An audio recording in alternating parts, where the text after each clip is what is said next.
Most people think they already understand the parables of Jesus. They hear familiar names like the Good Samaritan, the Prodigal Son, and the workers in the vineyard, and they assume they already know the message. Be kind, come back to God, be fair, simple, right?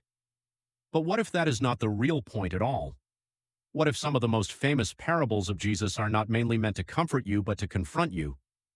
What if these stories are not just ancient moral lessons but spiritual mirrors that reveal what is really inside the human heart?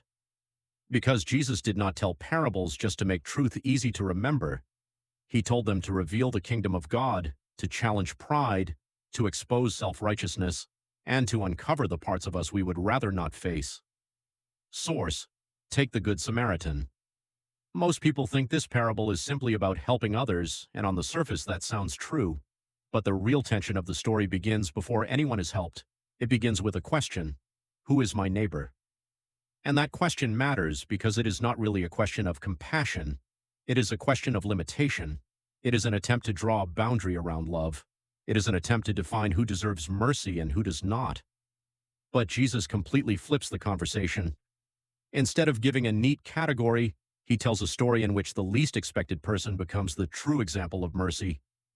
The Samaritan is the one who stops, the one who pays the cost, the one who crosses the boundary, and the one who acts like a neighbor.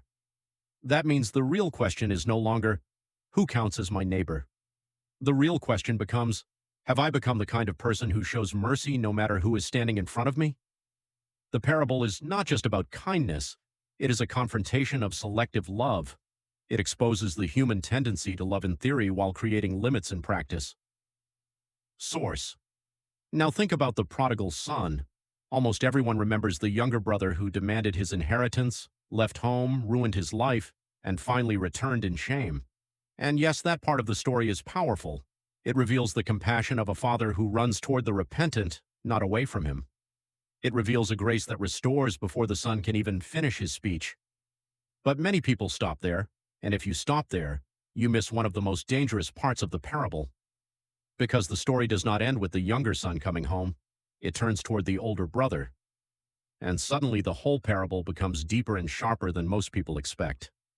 Source: the older brother did not run away. He stayed close, he obeyed, he worked, he remained in the right place outwardly, but inwardly he was bitter, he was comparing, he was counting, he was resenting grace. And in that moment, Jesus reveals something many religious people do not want to admit. A person can stay near the Father's house and still be far from the Father's heart.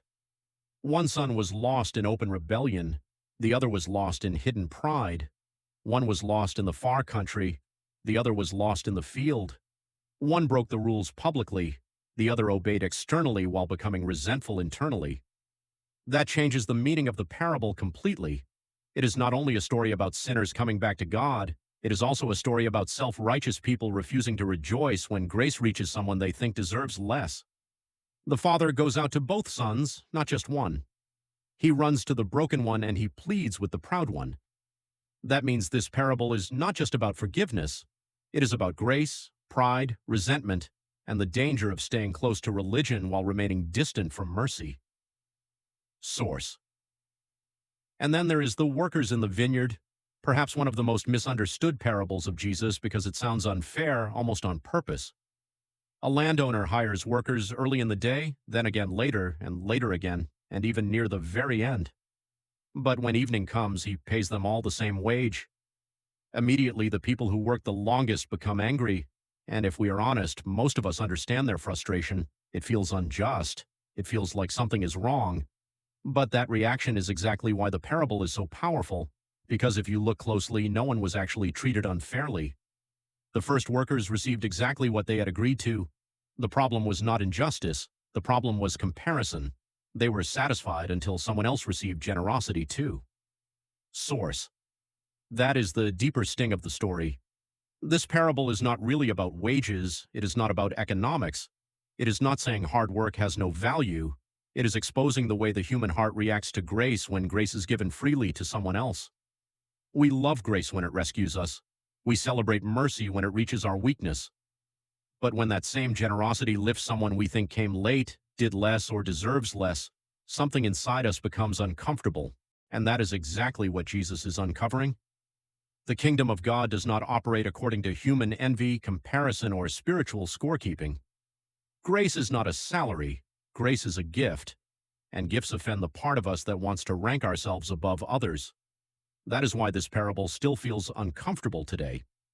Because people still compare everything: timing, blessings, opportunities, recognition, suffering, sacrifice, and spiritual progress.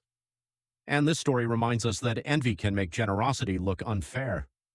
Sometimes the real issue is not that God has been unjust to us. Sometimes the issue is that we are disturbed by how kind he has been to someone else. Source. Put these three parables together and a bigger picture begins to appear.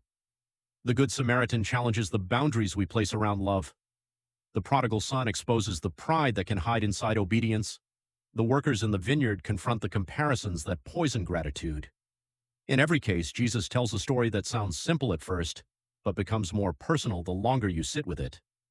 And maybe that is the point of the parables. They are not just stories to understand. They are stories that understand you. They reveal your limits, your pride, your comparisons, your assumptions, and your need for grace. They do not merely teach truth. They expose the heart. Source. So if these stories make you uncomfortable, that is not a sign something has gone wrong. That may be the clearest sign that they are doing exactly what Jesus intended them to do. Because maybe the real purpose of these parables was never just to make you feel inspired. Maybe it was to show you who you really are, and then invite you into something deeper. Not just kindness, but costly mercy. Not just religion, but the heart of the Father. Not just fairness, but grace. And once you see that, you do not just hear these parables differently.